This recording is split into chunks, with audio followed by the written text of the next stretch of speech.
When a certain species of animal is declared as extinct, it is generally thought that they are gone from the world forever, but a recent discovery by scientists in Australia could bring a species presumed extinct for decades back to life. National Geographic reported in December 2017 that researchers believed they had successfully sequenced the entire genome of a canine-like marsupial known as the Tasmanian tiger, or thylacine, that had been declared as hunted to extinction in 1982.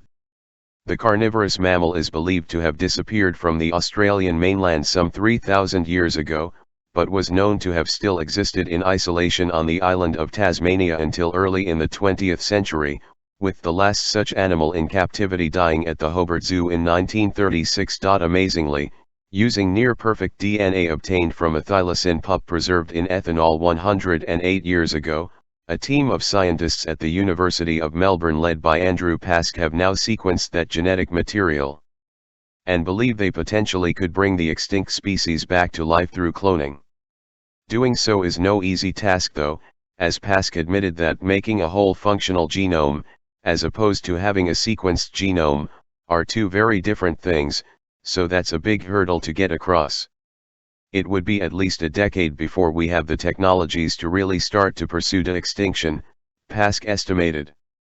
But you never know how fast some of these technologies will develop.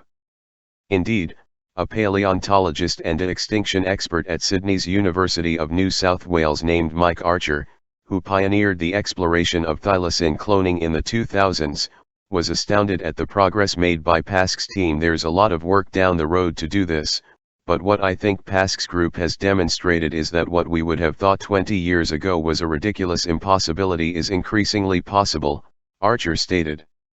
Nevertheless, the UK Telegraph reported that Pask remains hopeful that the extinct species can be cloned and brought back to life again at some point in the not-too-distant future.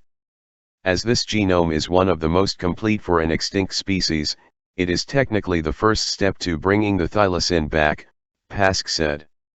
We are still a long way off that possibility. We would need to develop a marsupial model to host the thylacine genome, like work conducted to include mammoth genes in the modern elephant, he added.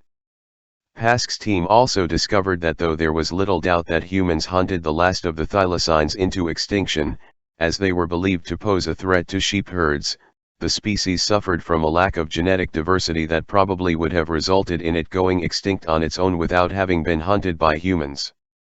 I think we were responsible for hunting the species to extinction in that case.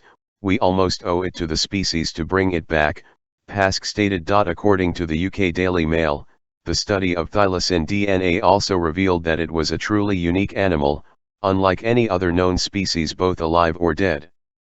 As far as physical appearance, the Tasmanian tiger most closely resembled a fox or wolf, but genetically was most closely related to wallabies. It remains to be seen if this once thought extinct species is brought back to life through cloning, but given the rapid advancement of technological discoveries these days, it certainly is not out of the realm of possibility.